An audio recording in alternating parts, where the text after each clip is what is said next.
va en Perfiles de hoy con Silvina Ciam en este lugar que me parece que es muy caro para ella y para lo que fue el recuerdo de Pedro Oscar Roteta.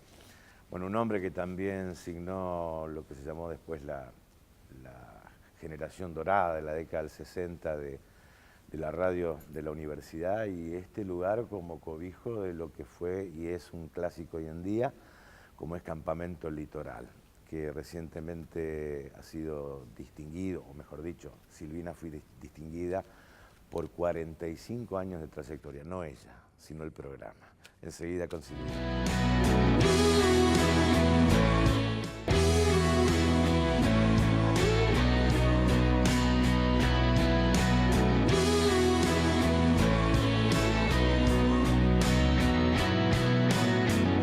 ¿Cómo te va? Hola, ¿cómo estás, Guille? Contenta, Gracias. ¿no? ¿Sí? Muy bien, feliz, sí. ¿Feliz? Sí. Bueno, porque 45 años de un programa, vos tomaste el legado de su momento de Pedro, ¿no? En aquel momento, ¿no? Sí. Y lo seguiste. A partir del 2003, cuando él muere, yo tomo la conducción del programa, respetando el estilo del programa, las secciones que él preparó, aquel 2 de enero del 71, cuando lanza el programa al aire por el ET10. Y bueno, seguimos haciendo todas las semanas este clásico que la gente espera todos los sábados a la mañana de 8 a 10. A ver, háblame de vos, de tus comienzos, frente a la radio, el micrófono. Bueno, yo comencé aquí. Este lugar es muy sentido por mí porque nosotros hacíamos... empecé a los 12 años en el programa de Duilio Chufo, en El Lobo Feroz. En El Lobo Feroz. Acá. Sí, sí. Después, cuando termino los estudios secundarios, comienzo a hacer reemplazos comerciales en el ET10. Y ahí, en agosto de ese año, del año 89, Salvador Rodríguez, operador de la radio, me dice: mira, Cacho Roteta está necesitando una voz femenina para el programa. ¿Te animás? Sí, yo quería hacer radio. Ajá. Siempre, desde chica. ¿Pero en la escuela siempre. también, por ejemplo, en la escuela? Y en la escuela sí, era el clásico, la conducción de los actos, leer los poemas, los versos, sí, era un clásico. ¿Sí? Sí, ¿Y sí. cuándo redescubriste que tenías buena voz como para abrazar este oficio, esta profesión? No, a ver, ¿Nunca? Yo tenía buena voz, sí, pero era un timbre muy chillón, que después se fue reeducando con los años. Vengo de una familia que han tenido todos buenas voces. Mi abuelo cantaba en un coro, mis tíos también. Mi familia paterna es de Román. Ajá. Y mi abuela tuvo 14 hijos, de los cuales 14 hijos. los 9 varones son barítonos. Los 9 varones son barítonos. Ah. Y las mujeres también cantan en coros, así que creo que uno va heredando. O sea que la tradición viene de los abuelos. De los abuelos. Los abuelos que le ejercitaban el canto en tu casa, exacto. en Román. Sí. Y tengo un primo que es concejal de Vera, que también canta actualmente. Sí. Sí. ¿Y tu sueño era trabajar en la radio? Me encantaba, sí. ¿Sí? Creo que lo único claro que tuve en mi vida fue que quería ser locutor. Sí. ¿Y cómo fue aquel comienzo en la radio? Ay, fue esperar ansiosa primero los domingos cuando venía el Lobo Feroz. Yo iba todos los miércoles a la casa de Duilia, que me marcaba mis fragmentos para leer en radio. Y después, bueno, los sábados a la mañana, los domingos a la mañana a partir de las 10 hasta las 12 era el clásico. Sí. Y después ya cuando empecé como locutora comercial en el ET10, sí, empecé haciendo reemplazos viernes, sábado y domingo de 20 a 2 de la mañana, el derecho de piso. Bueno, y después ya fue un clásico, empecé a trabajar en horarios más centrales, siempre tarde, después, bueno, con vos mucho tiempo, a la mañana, hasta que después surgió lo del canal y bueno, ya dejé el ET10, casa a la que quiero mucho, y algún día volveré. Ajá. Y, a ver, y hablar frente al público, o dirigirse a un público, ¿lo tomás como algo natural? Mucha gente se refugia en el micrófono porque a su vez es tímida frente a la gente, ¿no? Es decir, ¿a vos te pasa o no? No, a mí nunca me pasó eso. ¿No? Es decir, el miedo escénico en este lugar, cuando he tenido que presentar a grandes figuras del folclore, cuando hacíamos las noches de gala, esto... O imagínate que estamos en un recinto netamente académico donde la música popular era protagonista. Y bueno, y me veo acá a los 18, 19 años presentando a figuras del folclore. Yo tenía un método para vencer el temor escénico. A ver. yo tenía un punto fijo. Y ese punto fijo era la puerta del Paraninfo. No mirar No, un par de ojos. exacto. ¿No? No. Y si no, mirar una lámpara de cada lado y, bueno, y pasar rápido la mirada ante la gente. Porque había gente sentada aquí, en los pasillos. ¿Y tu vínculo con el folclore cómo nace? Porque más allá de... Bueno, nace con Cacho. Yo ¿Sí? en mi casa, bueno, como te decía, conocía a los más destacados. En el folclore del litoral era la novia del Paraná, Ramona Galarza, los chalchaleros que le encantaban a papá, Cafrune.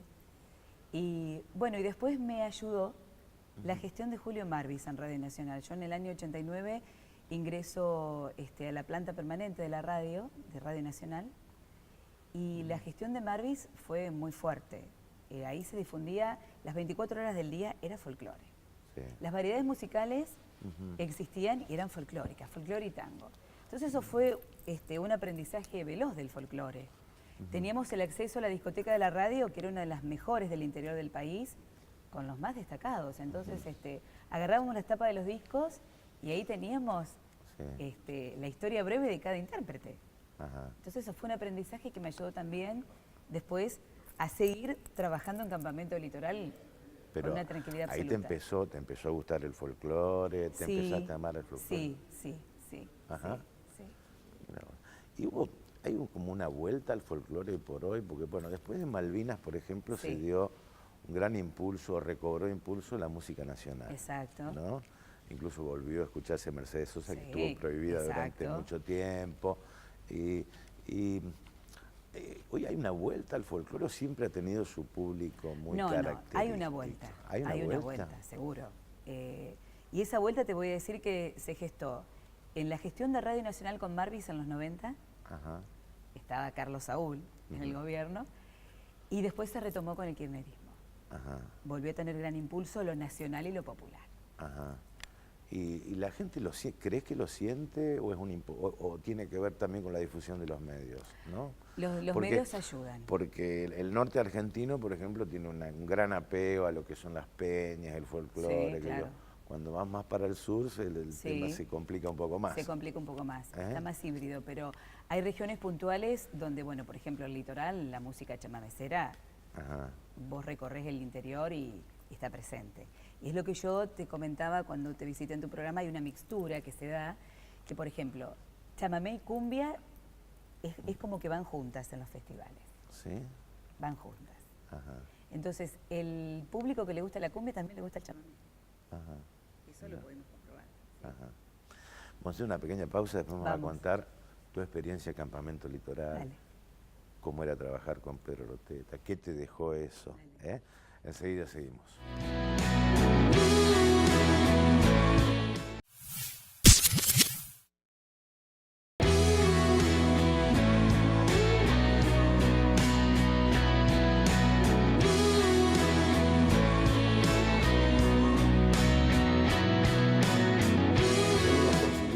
Contándonos su vida, sus experiencias, su relación con el canto, la voz, hasta llegar a un momento que, bueno, lo definía como clave en su vida, como fue Campamento Litoral, ¿no? A ver, ¿cómo fue o sea, Cacho te convoca? Y bueno, yo después de ese comentario que me hizo Salvador, yo vine a hablar con él. Entonces él me dice, bueno, vamos a tomarte una prueba de voz.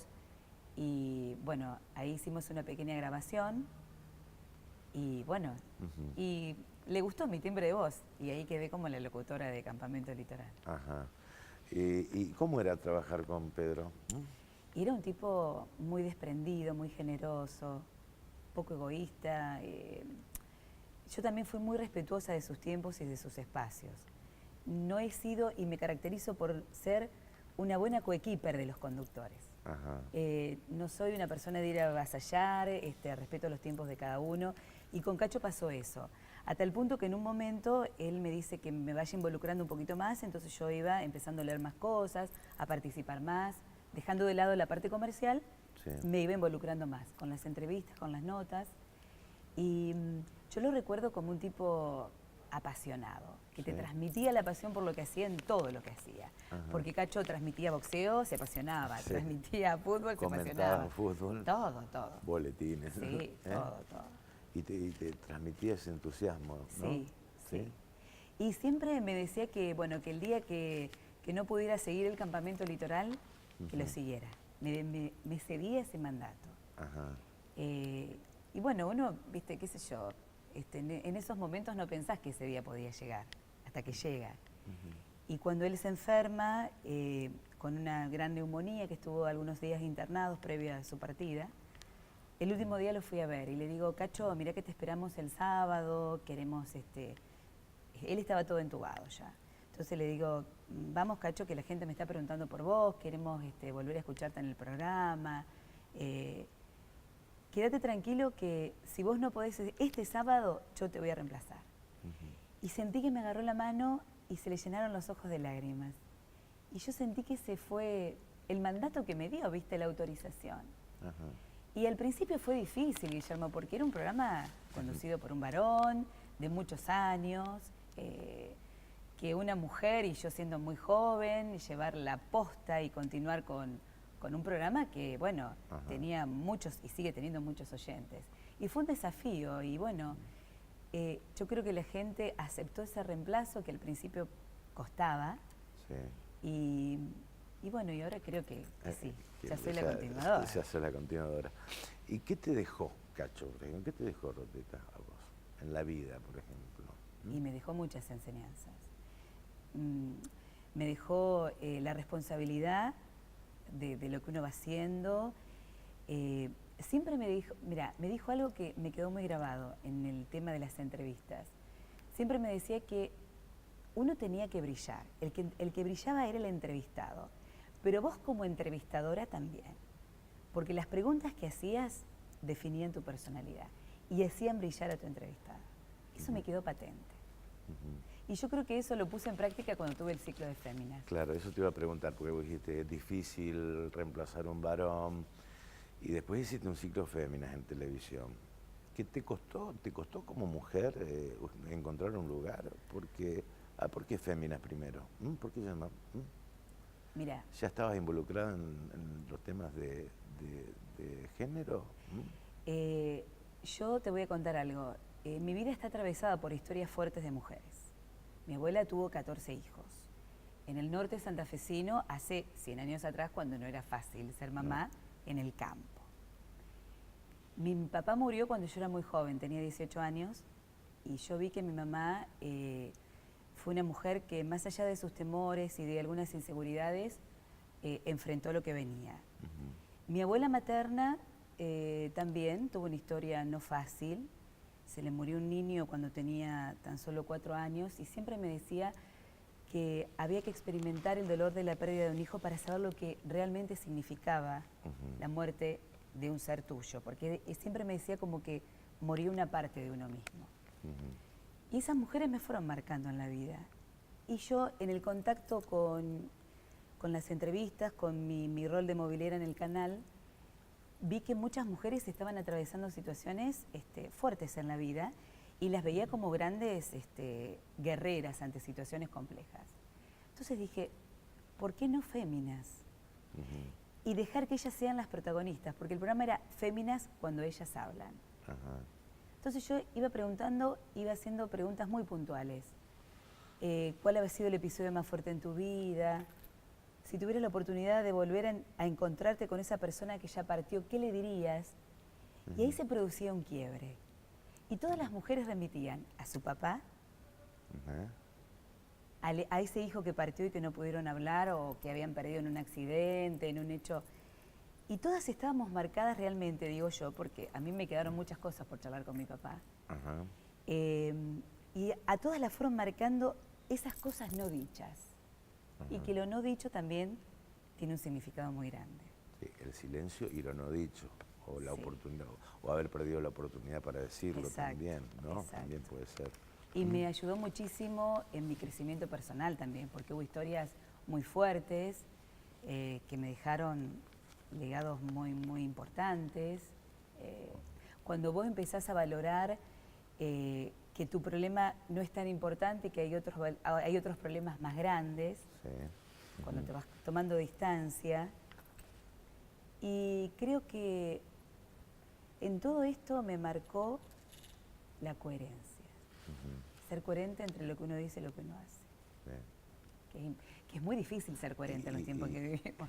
Y más allá de, digamos, de haber atravesado momentos difíciles como mujer también te costó encontrar un lugar dentro del periodismo, dentro de este Sí, mundo, ¿sí? y sí. Ujú. Hay muchos estereotipos. Ajá. Y si sos rubia, es más difícil todavía. ¿Por qué? Y qué sé yo, es más difícil, es más difícil. Sí. Es más difícil. Pero creo que, bueno, son desafíos diarios. Ujú. Todos los días es un desafío diario. Y todos los días cuando uno hace una nota, un informe, una investigación, yo siempre me pongo en el lugar de como si fuese mi primer informe. Ajá. Entonces, lo vivo, lo siento, lo disfruto. ¿Participás de estos impulsos en las campañas contra la violencia de género, contra la paridad de la mujer en lo laboral, en lo electivo? ¿Sí? Sí, claro. Ajá. Claro. ¿Y no crees que las mujeres en cierta parte no tienen también su grado de responsabilidad en cosificarse frente a determinado público, en determinados programas también? ¿Mm? Sí, Sí. los medios ofrecen esos espacios, pero bueno, cada uno está en sumarse o no a los mismos. Ajá. Sí, obvio. Y hay que estar muy alerta también, no quedar pegada en esas cosas. No, está bien, está bien. ¿Y en tu vida personal cómo la estás pasando? ¿Mm? Fantástico. ¿Sí? Mi maternidad a los 40 años, mira, yo era una persona en la cual a mí me costaba encontrar una pareja. Es decir, yo salía con alguien y me costaba mantener la relación en el tiempo. A veces decía, bueno, por culpa de él, por culpa mía. Hice terapia mucho tiempo hasta que apareció en mi vida el papá de mi hija. Y bueno, con él sentí la necesidad de ser mamá a los 40. Había llegado un momento de mi vida que dije, bueno, si no es, no es. Sí. Y con Camila fue un despertar en muchos aspectos. Ajá. Es una niña muy especial, es una niña que me veo casi identificada en un montón de cosas. Es una niña que le gusta mucho la actuación, el canto. No es una niña que tenga vergüenza. Y me veo yo en chiquito en muchas cosas. Y la acompaño en todo lo que le gusta hacer. Ajá. Y mi marido también me acompaña, por supuesto. Y me encantaría que haga la cantidad de otras cosas que no puedo hacer yo. ¿Qué deuda pendiente tenés? Así, decir, bueno, esto no lo pude hacer, lo tengo pendiente en la vida, en la historia, algún sueño incumplido. Bueno, algún programa en televisión me gustaría hacer, sí. No es que he colgado los guantes, al contrario. Me parece que todos los días uno va aprendiendo y va buscando facetas distintas. Me gustaría, sí, hacer un programa en el cual pueda recorrer gran parte del país y entrevistar a mujeres que realmente se jugaron. Ajá. Estoy todavía con el tema del género. Sí. Eso me encantaría. ¿Sí? Sí, eso me encantaría. ¿Y qué referente de mujer tenés vos para vamos, decir, bueno, este es un referente en mi vida como mujer? Hay muchas. Hay muchas, ¿de las conocidas o de las no conocidas? Conocidas o no conocidas, pero este es un modelo que yo sigo, ¿no? Este es un ideal. Las abuelas maternas marcan mucho la historia de uno. Y mi abuela materna fue una mujer que me movilizó mucho. No por nada mi hija se llama Camila como ella. ¿Sí? Sí. ¿La que tuvo 14 hijos? No, esta es la otra. ¿La otra? La ah, otra. bueno. La otra, ¿Sí? Sí, la otra. Era una mujer, murió muy grande a los 94 años, pero era una mujer con la cual yo miraba sus ojos y yo sabía lo que me quería decir, una mujer muy sabia, muy astuta, muy superadora de problemas, una mujer que yo creo que encontré la templanza en muchos aspectos. Cuando murió mi papá fue todo un tema porque, claro, mi imagen de varón se fue a los 18 años. Y ella me supo dar la templanza en esos momentos de bajón anímico, de contención. Por eso siempre digo que las mujeres en mi familia fueron mujeres muy fuertes. Ajá. ¿Y qué te gustaría que sea Camila el día de mañana? Lo que ella quiera. ¿Sí? Lo que ella quiera. Ajá. La voy a bancar a muerte. Pero Sí. lo que ella quiera. Lo que ella le guste ser, tendrá mi apoyo. Bueno, muchas gracias por estos minutos con Gracias a nosotros. vos, Guillermo. Silvina Cian pasó con nosotros.